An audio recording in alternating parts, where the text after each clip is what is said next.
Hi everyone, welcome back to Jack Mox. So today we have week 2 of building Spider-Man's Battle for New York. And as you can see, it's a little bit of a different angle from the last 2 videos. And obviously you can kind of see that New York, the New York frame has shifted a bit. So basically this video is going to be a little bit different. I'm going to tinker with a bit of a different video editing style. I want you all to leave in the comment section whether or not you prefer this or the handheld camera.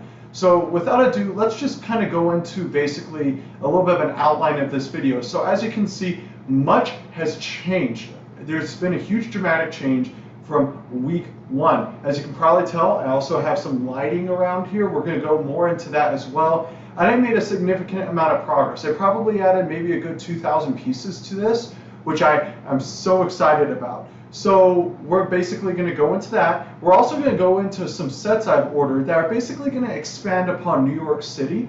So I will show you all that as well. And then I got some individual pieces in for the frame of the model. So I'm going to show you how I custom ordered some pieces. And then from there, we're going to just go on and I'm going to show you what I've done. And I hope that you all like this new editing style. So without ado, let's get to it. Alright guys, how we're going to start out the progression part of this video is we're going to go over some of the parts and sets I bought that are basically going to contribute to the future of this model. So first we're going to start out with some of the custom pieces. Now granted, this is only part of my order. If you've seen the previous video, basically where I'm going over all the sets I bought, this is only a portion of them. Half the other sets, are for other reasons, right, such as display. But this is also not the only parts box that I ordered. I have a couple more actually on the way, but as of right now, this is the only parts I have that came in. So basically, these are the half cylinder pieces, the 1x2 pieces, and so this is what they look like. So they're basically half cylinders. So what you can do is just attach them together like this. And they form a cylinder. I'm using these as the columns right next to basically the parking garage of the model. I'm going to make these columns out of them that make them look like giant concrete frames. Okay, so let's put this to the side. So the next one is this Lego City railway track extension kit. So essentially it comes with a couple of unique train pieces, such as the bendable tracks and stuff that make curving angles for trains much easier instead of the typical big bulky pieces, which it also comes with. So as you can see, the big bulky pieces are right here and the smaller more flexible pieces are right here. So it comes with 8 of the small flexible pieces, 8 basically typical straight tracks and 4 curved tracks. I wasn't necessarily buying this for the curved tracks because I have tons of those. I was mainly wanting those flexible small ones and basically the straight train tracks. So with that, let's go on to the second one. So this one is going to be a little bit more jarring. So what the heck does this set have to do with Manhattan? So I'm going to go over that in a minute. But this set essentially, I've wanted it since it came out. That may be another excuse that I got it. But in a second, I'm going to basically go into detail why I got this, so just kind of stay tuned. And the last and final one, which you probably is obvious if you've watched my last video, is the Lego City police station. And it is obviously a really big box because it is basically covering me. I have to bend over to the side to see the camera. But obviously, it shouldn't be much of a puzzle for you to figure out what this is being used for. I'm going to basically base the police station that I'm making for this model off of this. In a minute, I will show you guys the actual model. It is displayed up there. But for now, you guys kind of get the gist of it. So now that you've seen all the parts and sets I bought, let's go on to the actual model itself. So why did I buy this Harry Potter set? Well, it's simple. I want to build a cathedral from the TV series Daredevil, the Catholic cathedral that is in New York City. Here's a picture.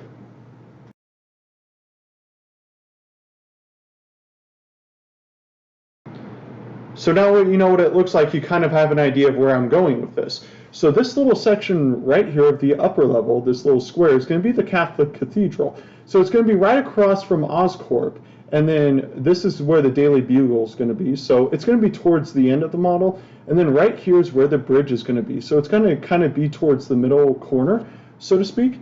But as you can probably tell, the cathedral is kind of like this sand tan color, and that's why I chose this set based off of the architecture that's made, is that it kind of mirrors the cathedral in a way, such as, you know, the spires, the columns, and the windows.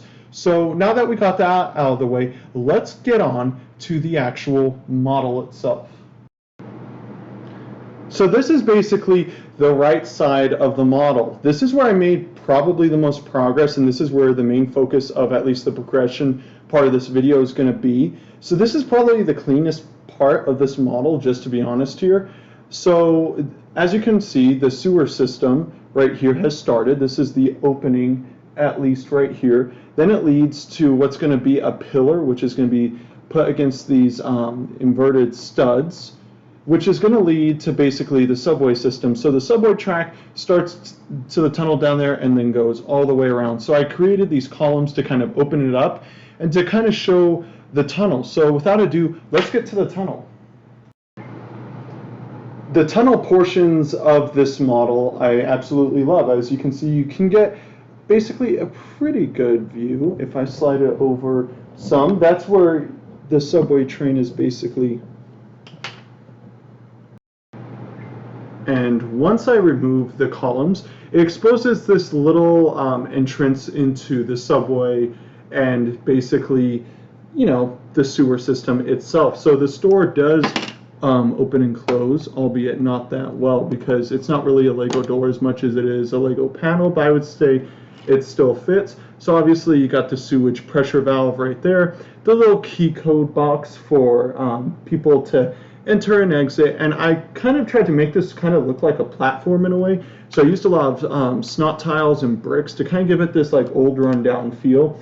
I included these, the piping and basically the frame along the side to kind of keep that air of, it looks like New York's, like a New York subway stop, so to speak. So when you go along this way, you can see the side of the subway. It looks really well, and it leads to the Sinister Six layer through this portion right here. Then from there, you can remove this portion of the wall to expose this, which is the inside of that room. So albeit it's kind of hard to see with the camera, but you can see I use these tiles to kind of basically give it a basically industrial look. Let me see if I can slide it more that way. It's hard with the lighting to capture what it looks like. So basically the portion of this model's only meant for one thing, to be an entranceway into the sewers, obviously. So let's go on to the sewers.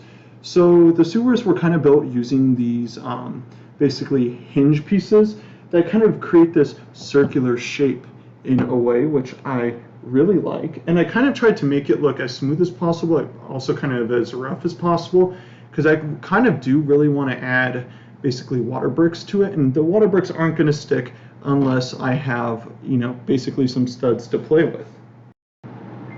The subway system, as you can see, basically is going to run straight back as demonstrated by those filter bricks towards the back right here. So I tried to make it as circular as possible. I know it's not like the most circular, but I'm pretty happy with how it turned out based off of how smooth it is. I was thinking it was going to look a lot more clunky than this, but it turned out really smooth. The bricks went well with the tiles to kind of create this circular look, and I'm very, very proud of it. So now let's go on to more of the subway tunnel itself. So as you can see, the subway system curves all the way around. It makes this curvature shape starting over there, and it basically leads all the way to the subway system. It basically looks exactly the same way as demonstrated before, just basically these bricks that I basically created walls with and basically put them at an angle with some hinge pieces, as you can see. And then this part I intentionally made with snot tiles. These are snot tiles going all the way around, obviously. Basically because I want to add something onto it, whether or not that's the basement of one of the skyscrapers, or maybe it's another subway tunnel on top of this, because obviously we do have some work to play with based off of, you know, all of these filter bricks in the back. So let's go on to the subway portion of this model. So nothing new has really changed from, you know, the subway portion except the lighting. So the lighting, as you can see, let me zoom in, is basically just from like these little electronic LED lights, which basically are plugged in through this, basically an outlet. So it looks very nice. I think it looks very good considering the lighting. I think it adds a lot to the subway system itself, and it's going to continue to add to the subway system itself. It's controlled via this remote right here, so I can basically, you know, control the lighting to make it blink or anything like that. So now that I've gone on to the lighting, things I didn't get to this week is obviously the staircase right here. I'm going to extend it out and probably make it double. So it's right now it's just basically 4 studs long. I'm going to make it 8 studs long, so it's going to be twice that. And so I'm basically going to move it over, and it's also going to fill this empty void right here. And as you can see, not much progress was made on the wall of the tunnel either. So like I said, most of the progress was made from that side of the model. But let's go into the interior of the Sinister 6 lair. So basically, this is the interior of the Sinister 6 lair. So it expanded a lot more than I thought. So instead of taking up basically the little corridor like I thought right here, it's going to take up this entire portion of the model, which I'm not complaining because that gives us a lot to work with. So as you can see, here are some of the more LED lights. I'm going to make them kind of line up around the inside of this to basically make it look basically lit so that you can see it from all sides. So entrance to this for the subway system is going to come down. I'm going to make a wall that goes just along right here and leads to another opening, just kind of like this, but instead right here. And so from there, basically, here's the layer. So as shown last time, this is going to be the cargo box. I'm going to make a second and probably even a third one right there. I finished off the walling in this area. Let me give you guys a closer look. So that's essentially the walling that I completed right here. And these are actually AC vents right here.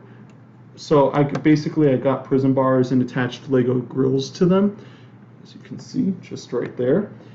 And from there, I'm going to show you the walling of, you know, the subway station from this side. So the walling of the subway system is almost complete. It's almost as high as the other one. So these filter bricks I use to indicate the size that this right here, these filter bricks, the size of what the walls need to be. So they're going to be about that size. So that gives us approximately, you know, 20 bricks high worth of space to work with. So essentially this little track right here and this little basically tiled section is going to basically be where the Tinker works. So if you don't know who the Tinker is, he's essentially the mad genius of the Spider-Man universe. So he's going to have his own subway car, which is going to go right here, and he's going to kind of have his own lab, so to speak. So basically think of Zootopia with the lab that was in the subway car. That's what I'm thinking. It's going to go just about right here, which is going to basically from there kind of look awesome. So also right here, you can probably tell there's a little bit of tiling that goes along right there. This is going to be actually a closet room for basically storage and some electrical. I thought that would kind of look nice and be a way to kind of break up all of this awkward space towards the middle of the model. So as you can see, there's this little hinge piece right here. That's because I'm going to make another one of these walls that basically closes off this portion of the closet. That's going to extend to about this brick right here. So with that, I've shown you all everything about the mock for today. So now let's go on to the conclusion. So to conclude this video, I'm just going to go off on a little note. What do you all think? What do you think about the sets that I have bought for this model. What do you think about the progression of this model? Do you feel like this is going to be a good model? Please leave this in the comment section below. And so basically, we made a lot of good progress. As a college student, I'm desperately trying to get as much progress done as possible before the school year starts, but nothing is going to stop me from posting videos every Saturday about the progression of this model. So please make sure to like, share, and subscribe, and basically keep on building.